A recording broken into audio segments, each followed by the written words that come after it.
현대인들의 경우 생각보다 공복혈당이 잘 안 잡히는 경우가 많아요. 어떻게 해야 구체적으로 공복혈당을 낮출 수 있는지 핵심 꿀팁을 알려드릴게요. 제가 실제로 환자분들에게 꼭 권하는 핵심 한 가지와 세 가지 생활 습관이 있는데요. 3대 원칙이라고 부릅니다. 이것만 꾸준히 해도 혈당이 많이 잡힐 수 있고요. 졸업한 분들도 가장 도움이 됐다고 손꼽는 꿀팁입니다.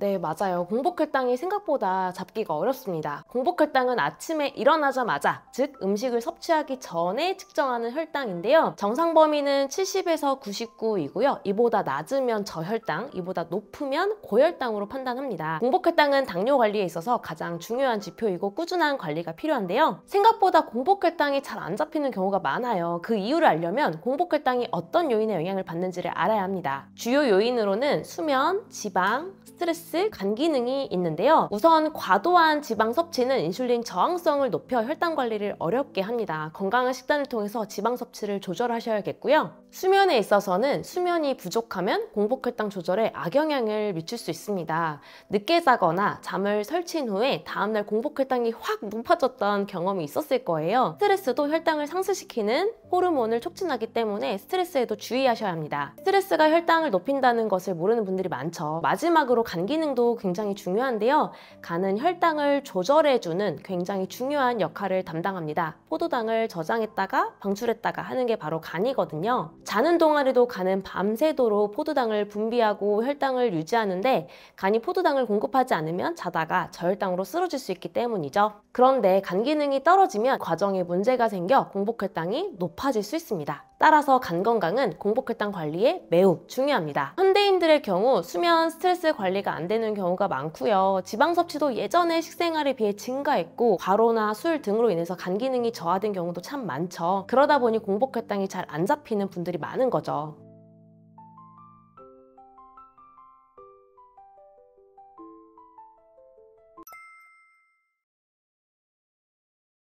우선 공복혈당이 몇인지에 따라서 당뇨 위험도가 달라지는데요. 공복혈당이 100에서 109 정도라고 하면 100 미만인 사람에 비해서 당뇨병 위험도는 3.7배 높아지고요. 10년 이내에 당뇨병으로 진단받을 가능성이 25%라는 연구 결과도 있습니다. 공복혈당이 110이 넘었다면 당뇨병 위험도는 공복혈당이 100 미만인 사람에 비해서 7.42배 높다고 하는데요. 공복혈당이 110 미만인지 110 이상인지에 따라서 당뇨 위험도가 달라지는 것을 알 수 있습니다. 공복혈당이 높은 경우 4가지 습관을 끊거나 줄이는 것이 좋은데요. 크게 음식, 운동, 수면, 스트레스로 나눠서 생각해 볼 수 있겠습니다. 음식에 있어서는 우선 과식을 피해야 하고요. 규칙적으로 먹어야 합니다. 과식은 혈당을 급격하게 상승시키고 불규칙한 식사는 혈당 변동성을 키울 수 있어요. 정해진 시간에 적정량의 식사를 하는 것이 매우 중요합니다. 가공식품이나 인스턴트 식품도 피해야겠죠? 가공식품이나 인스턴트 식품에는 당분, 나트륨, 지방 함량이 높아서 혈당 관리 좋지 않거든요. 신선한 자연식품 위주로 식단을 구성하는 것이 좋습니다. 술은 간에 무리를 주어 혈당 조절을 방해하기 때문에 금주하는 것이 가장 좋지만 불가피한 경우에는 섭취량을 최소화해야 합니다. 다음으로 운동인데요. 운동이 부족하면 인슐린 저항성을 높여 혈당 조절이 어려워지기 때문에 꾸준히 운동을 해야 합니다. 꾸준한 운동은 혈당을 낮추고 전반적인 건강을 개선하는 데 큰 도움이 됩니다. 수면 부족은 혈당 조절에 악영향을 미칠 수 있어요. 요새 보면 늦게 자는 분들도 많고 수면 장애가 있어서 제대로 못 자는 분들도 많은데요. 수면이 부족하면 인슐린 저항성이 높아져 혈당 조절이 어려워지기 때문에 습관의 문제라면 일찍 자고 충분히 자야 하고요. 수면 장애로 자고 싶어도 못 잔다면 수면을 개선하기 위한 노력이나 치료를 해야 합니다. 마지막으로 스트레스인데요. 스트레스는 혈당을 상승시키는 호르몬 분비를 촉진합니다. 나만의 스트레스 해소 방법을 찾아서 스트레스를 줄이고 관리하려고 노력해야 합니다. 어떻게 해야 구체적으로 공복혈당을 낮출 수 있는지 핵심 꿀팁을 알려드릴게요. 제가 실제로 환자분들에게 꼭 권하는 핵심 한 가지와 세 가지 생활 습관이 있는데요.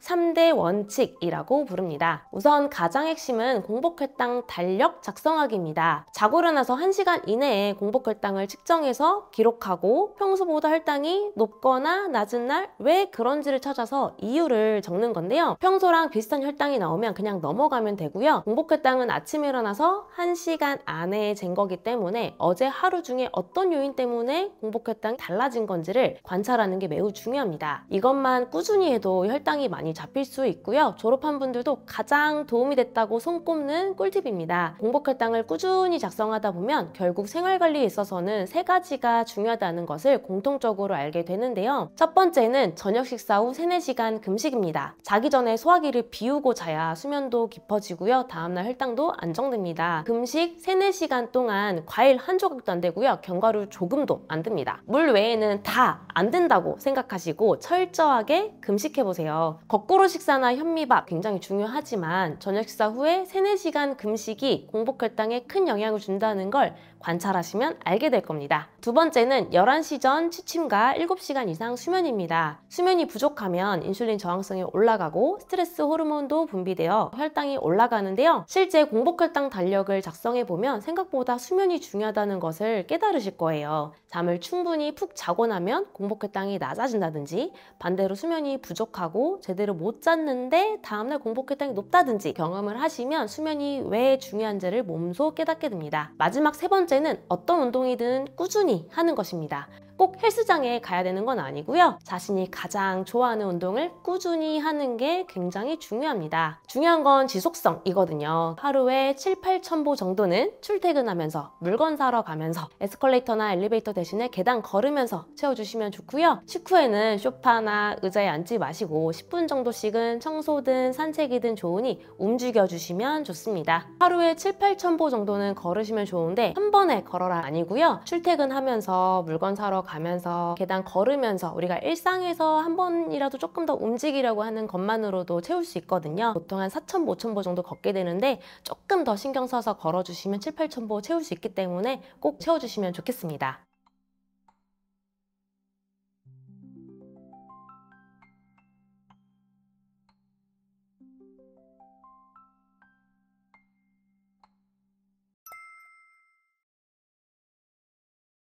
마늘, 계피, 강황 3가지를 추천할 수 있겠는데요. 마늘은 혈당 수치를 낮추는데 긍정적인 영향을 미칠 수 있습니다. 한 연구에서는 마늘 추출물이 당뇨병 환자들의 공복혈당과 당화혈색소 수치를 유의하게 감소시켰다는 결과를 보여주었습니다. 요리할 때 마늘을 충분히 넣어서 조리하시거나 마늘을 식사할 때 한두 쪽 드시면 도움이 되실 겁니다. 계피는 인슐린 감수성을 개선하고 혈당 수치를 낮추는데 효과적이라는 연구 결과가 있는데요. 2017년에 발표된 한 메타 분석 연구에서는 계피 섭취가 공복혈당을 유의하게 감소시켰으며 특히 제2형 당뇨병 환자들에게서 그 효과가 두드러졌다고 했습니다. 다음으로 카레의 주성분으로 잘 알려져 있는 강황인데요. 강황의 주요 성분인 커큐민은 항염증 및 항산화 효과로 인해 인슐린 감수성을 향상시키고 혈당 수치를 낮추는 데 도움이 될 수 있습니다. 커큐민 보충제가 당뇨병 전 단계 환자들의 당뇨병 진행을 지연시키는 데 효과적이었다는 결과를 보고하고 있습니다. 방금 말씀드린 음식들을 비롯해서 공복혈당 낮추는 방법들을 꾸준히 실천하시면 당뇨를 졸업하는 데에도 큰 도움이 되실 겁니다. 당뇨를 졸업하겠다는 의지를 가지고 하나하나 실천해 보시길 바랍니다. 이번 영상에서는 공복혈당에 대한 이야기를 주로 다뤘는데요. 공복혈당이 굉장히 중요한 이유가 3가지로 정리를 해볼 수 있을 것 같아요. 첫 번째는 공복혈당이 안정되면 하루 종일 혈당이 안정되는 데 도움이 됩니다. 두 번째는 식후 혈당에 비해서 객관적이기 때문입니다. 마지막으로 3번째는 공복혈당을 쭉 보다 보면 추이가 보입니다. 공복혈당이 최근 들어서 좀 낮아졌다 하면 2-3개월 쌓이면 당화혈색소도 낮아지겠구나를 예측할 수가 있고 공복혈당이 최근 들어서 계속 높아지고 있네를 보시면 당화혈색소 나중에 재면 높아지겠네를 예측할 수가 있거든요. 당화혈색소는 3개월 평균값이라서 한참 지난 후에야 우리가 볼 수가 있는데 공복혈당은 매일매일 아침에 일어나서 객관적으로 나의 몸 상태를 보여주기 때문에 공복혈당만 잘 관찰하셔도 당화혈색소도 예측을 할 수가 있습니다. 공복혈당 달력 꼭 써보시면서 당뇨를 졸업하는 데 큰 도움이 되셨으면 좋겠습니다.